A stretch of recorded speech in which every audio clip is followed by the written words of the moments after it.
Y'all, this garden is a hot mess. It's been a while since I did a video. I thought about doing a garden video, but there's so many garden tours out there, and I mean, I have the same stuff. A bug just landed on my hand. Okay. I have the same stuff that most everybody does. Ooh, I see this. It's crushing my Tulsi here. Hold on. Gotta fix this. All right. Husband come out here and watered the chickens and pulled the hose on top of the Tulsi. And I know I got a ton of it, but I still don't want to see it damaged. So I've got the normal stuff that everybody has usually, except for the medicinal herbs, which, you know, we talked about those for a while. So I'm just going to show you a few little pictures of stuff, and then we're going to talk about St. Johns Wort. Now, I harvested the St. Johns Wort back on summer solstice, or right around there. But I haven't done anything else with it because it's just been crazy busy with everything, and I wanted to wait until the tinctures and oils were ready before I did anything further so I could show you the whole process. So apologize that I haven't gotten a video out to you guys in a while, but I just wanted to show you that quick little look of the garden, and I'm gonna take a couple more little quick shots, and then we're gonna start talking. We're gonna go into the part where I am harvesting St. Johns Wort. Cool? All right, let's check out the garden.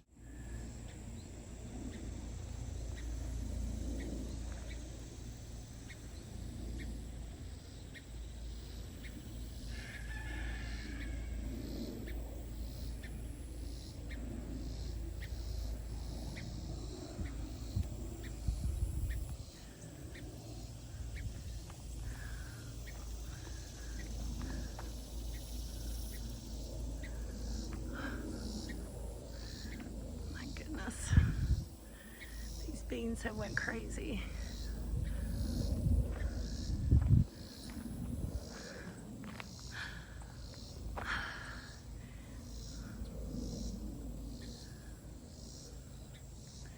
That nettle I've cut back 2 or 3 times.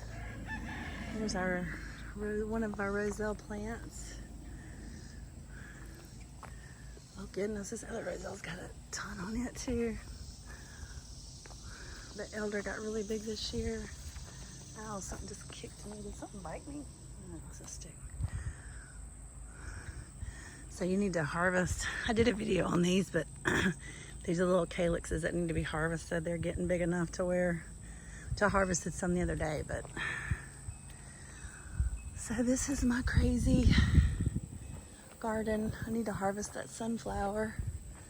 Look at that head on that thing. Oh my goodness gracious.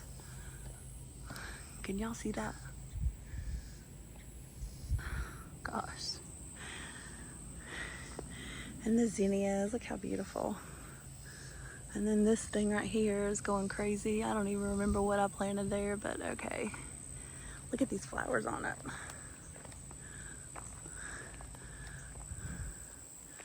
Aren't they beautiful?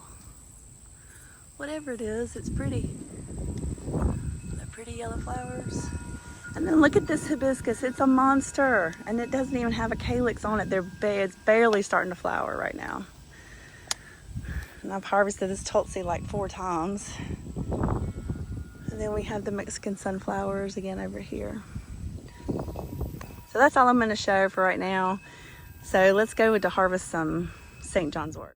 Sorry, I just can't even with this Tulsi. All that is Tulsi that volunteered, y'all. I got some tansy over there that a friend gave me. That's Tulsi volunteers over there.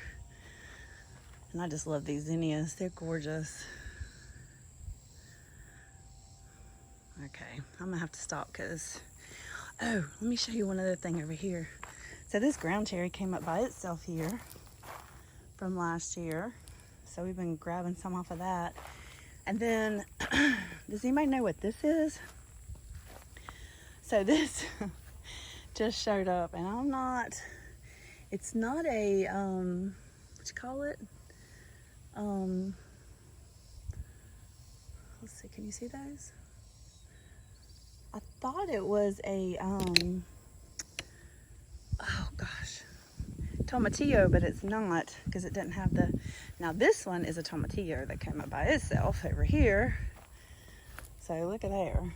We got tomatillos and we didn't plant those either, which is cool. I'm not complaining. And then we got all kinds of baby comfreys coming up over there. It's just, I love my garden. Hey guys, I'm out here harvesting St. Johns Wort flowers to make an oil.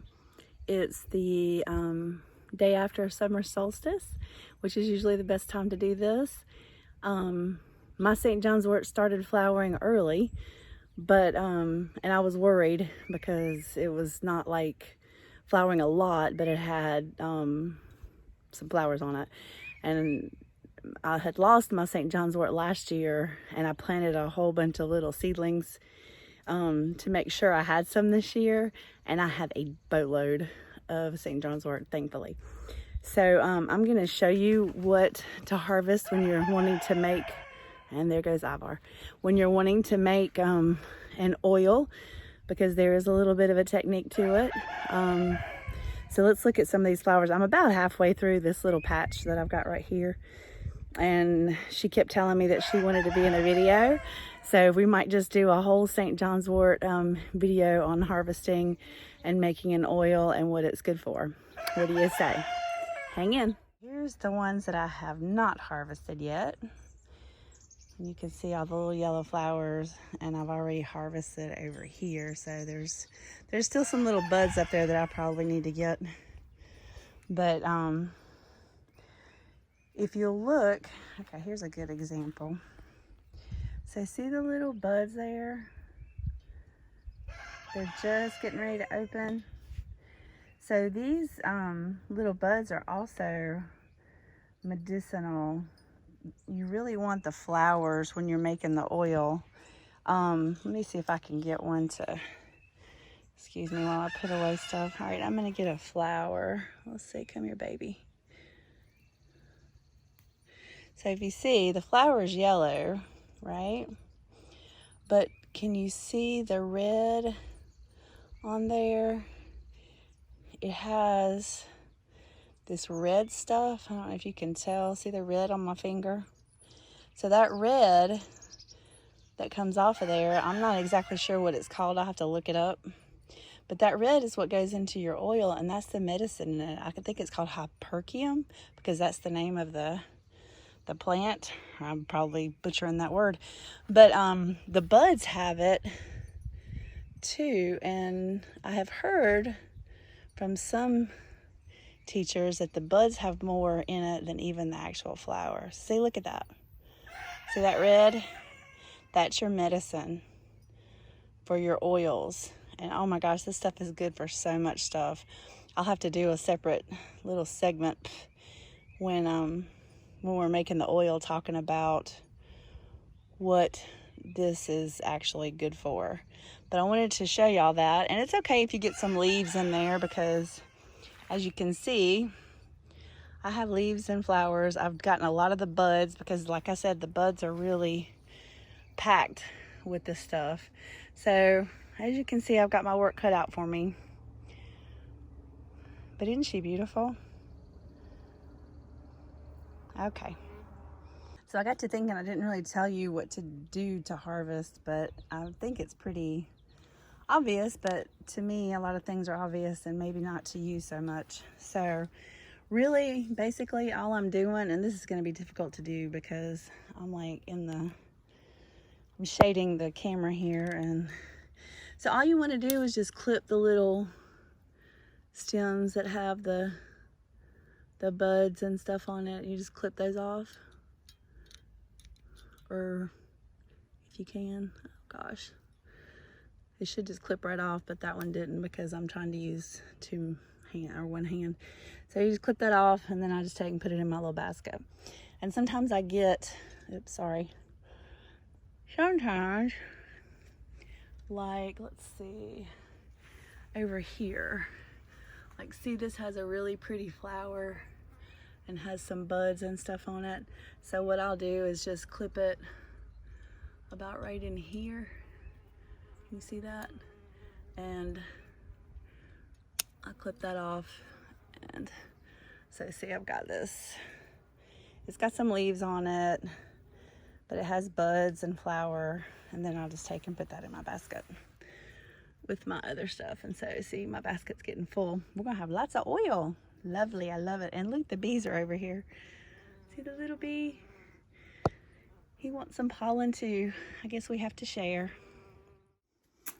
Hey, well, I did that video on harvesting a while back of the St. Johns Wort, and I've already macerated my tincture and my oil, and so I was gonna do the straining of that today and show you guys how beautiful these tinctures turn out.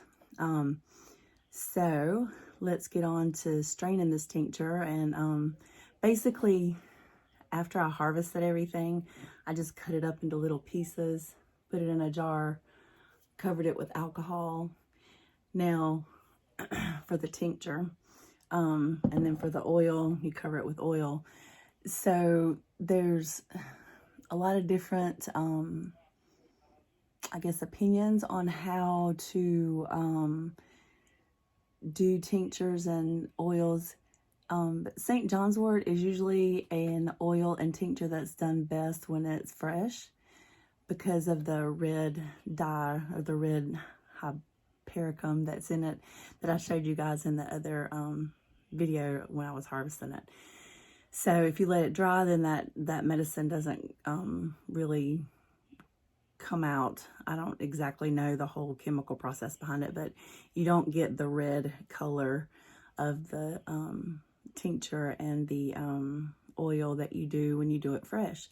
I don't know if it just dries up and it doesn't come out or what happens, but it's better to do it fresh when it comes to St. Johns Wort. So I'm gonna move this camera down so you can see when I'm straining. You can see the bowl and all the stuff that I got set up down here. Like, I'll show you. So here is, no, don't look at all my baskets and my mess. So I got my little setup here. Well, I'm not real good with this camera.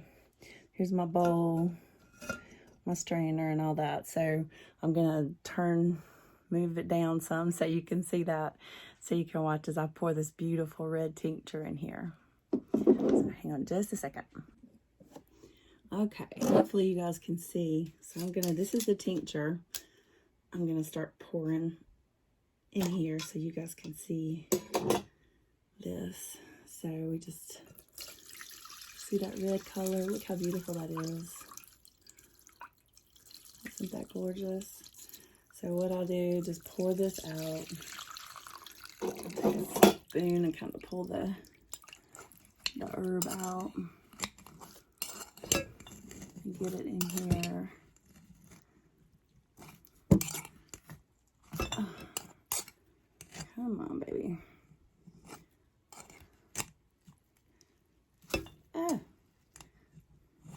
So sometimes it's better to use wide mouth jars for this job, but I didn't have any more. Or these are the first ones I grabbed. I don't know what the issue was, but anyway. All right, I'm gonna leave it right there.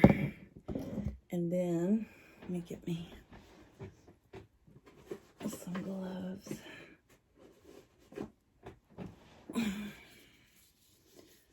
Which I wash my hands, but sometimes this alcohol burns my fingers. So protect your hands as well as, well, if you can get the glove on your fingers. Why am I having issues? Okay, there we go. Fingers don't want to go in the right hole. Okay, here we go. So grab this up, and then you'll just want to, which some people have like tincture presses and stuff to do this, and I do have a tincture press. I just don't ever use it because I'm a hands-on kind of girl, and tincture press is a bit of a pain. Alrighty, so there's our, and the sad part is you have to throw all this away. With the alcohol in it, you can't really compost it. So then what I do is I take it and put it back and get the rest of this in here. Out of this jar. And I've got another jar of stuff too. Alright. So I can squeeze this little bit out. It was too much to put in the first one.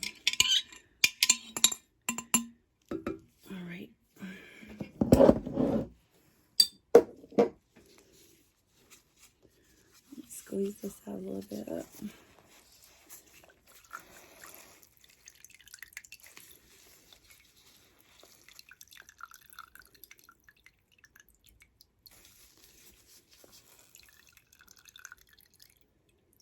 Now, that is our tincture. Let me see if you can see this. Look at that beautiful, oopsie, that beautiful red tincture. Can y'all see that? Okay, so I'm gonna set back up. I'm gonna do this other tincture. I'm not gonna make y'all watch me twice. And then I'm gonna do the oil. Be right back. Okay, got my tinctures all bottled up. Now let's do our oils. One thing you want to remember when doing tinctures and oils and straining them and all this stuff, keep your rags. These are muslin cloths, and I purchase them on Amazon usually. Keep your oil ones and your tincture ones separate. I learned this the hard way because the oil doesn't always wash out, and I wash these by hand usually. Sometimes I'll throw them in the washing machine if I have a whole bunch, but you just can't get the oil out of them as hard as you try. Believe me, I've tried. So you want to keep those separate because you don't want oils in your tinctures, and you don't really want, well, the tincture will wash out, but you don't want oil in your tincture. Let's just put it that way.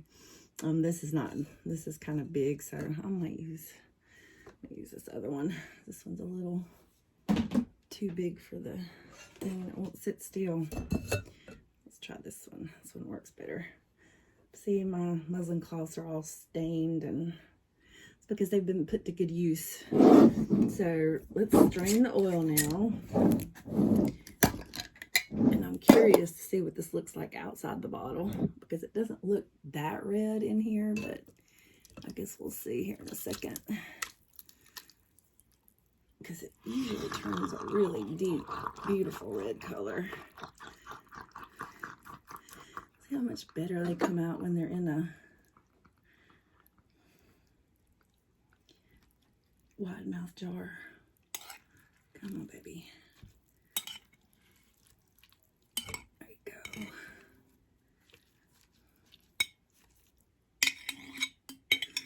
And sometimes I'll just sit these in here and just let them sit like overnight and let them strain every last drop out.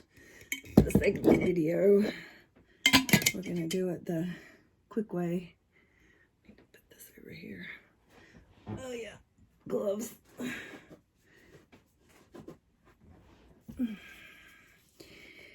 Do the glove dance again here.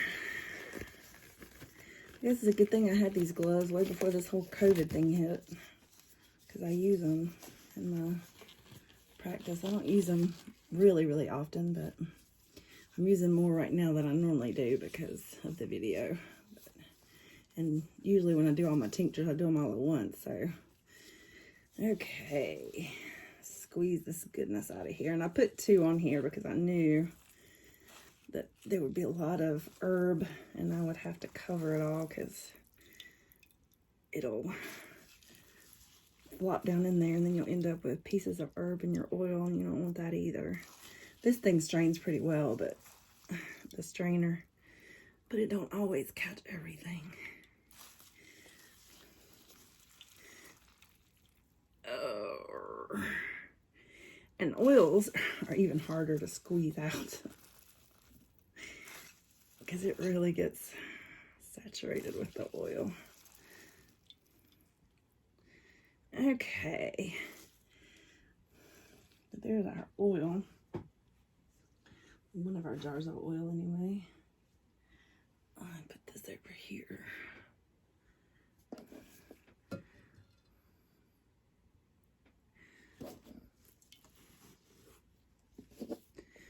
Now, can you see? All right, now can you see it? Look at how red and dark that is, the reflection of it. How beautiful that oil is. And that's made with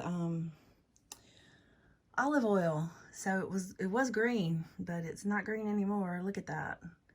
And it didn't look that red in the jar, is what's so funny. Once I got it out and squeezed it out, look at that. Almost looks black, it's so dark.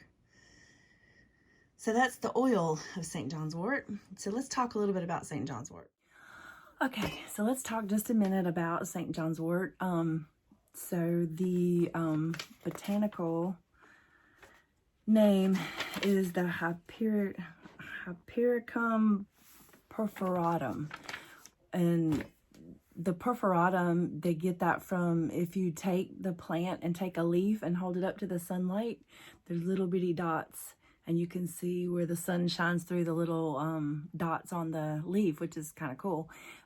Which one of my teachers always said that just lets you know that St. Johns Wort lets the sun shine in. So that's why it's really known, or a lot of people say that it's good for depression. But I've also heard that it's contraindicated if you're taking depression medication. You don't really want to take St. Johns Wort because it could affect your drug. It have interaction with your drugs. Let's just put it that way. So do your research before you try to take any of it internally. Now externally, you know, it's not going to do that. And it's really good for a lot of things. And,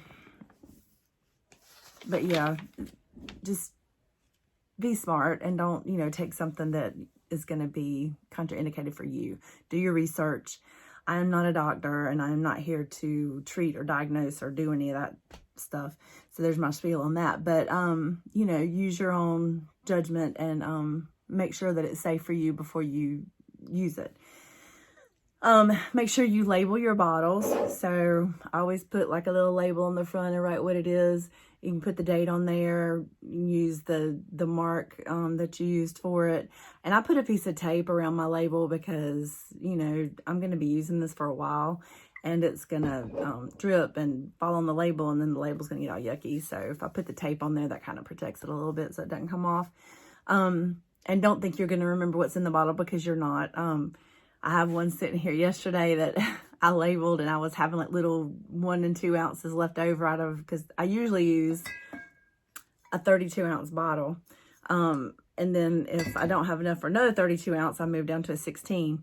And then I would still have like little 1 ounce left over, or 2 ounce. So I put them in these little dropper bottles. My husband is getting ready to walk in the door.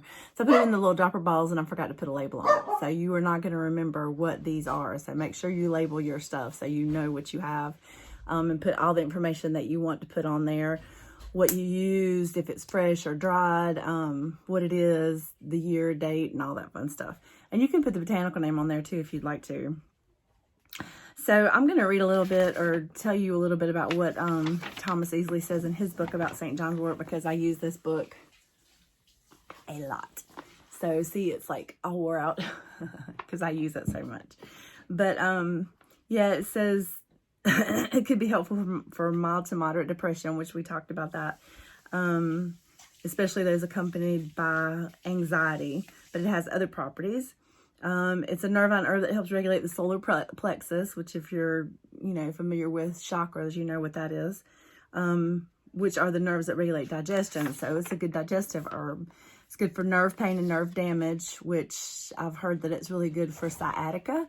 So if you take the oil or a salve and rub it on the sciatica, it really helps to work with that. And then, you know, you can take it internally and it would help repair nerves as well. Just make sure it's not contraindicated to anything you're taking. It does have a warning on here that he says the fresh plant is phototoxic. It contains a chemical that changes to a toxin in the body after exposure to sunlight. This does not appear to be a problem when taking it internally, but avoid when taking SSRI and antidepressants, which is what we talked about earlier. So you could be a little bit more sensitive to sunlight if you take it internally. Just heed that warning. It is slightly warming. It's an antidepressant, antiseptic, antiviral, digestive tonic, nervine, and vulnerary. So those are some good information things about St. Johns Wort. And my husband is tiptoeing through the room, trying not to disturb me. It's kind of difficult to do videos when he's working from home, and the dogs and chickens and all the work we have to do. Oh my gosh. So, and I want to do a quick video of the garden, but I just haven't had time to do that yet. And it's been so freaking hot that it's miserable out there. And the mosquitoes, oh my God, these mosquitoes. So anyway, I hope this video finds you well, and I hope you found out and learned a little bit of information on St. Johns Wort. I might do a little prequel to this video explaining that how it got started and everything, so that you won't just jump into something that I taped like 2 months ago. And I might do like a quick little picture of the garden, because my goodness, it's a jungle out there. The Tulsi is crazy, and it's just grown all over the place. And I'm not complaining. I'm just saying, it's just, I have not been able to keep up with the weeds, the dad blasted grass. Oh my goodness gracious. I've pulled so much grass and it just keeps coming back. So anyway, I hope this finds everyone well, and I hope that you all are taking care of yourselves, both mentally and physically, during this time, and that you stay safe and heal yourself, and may peace be yours. Peace.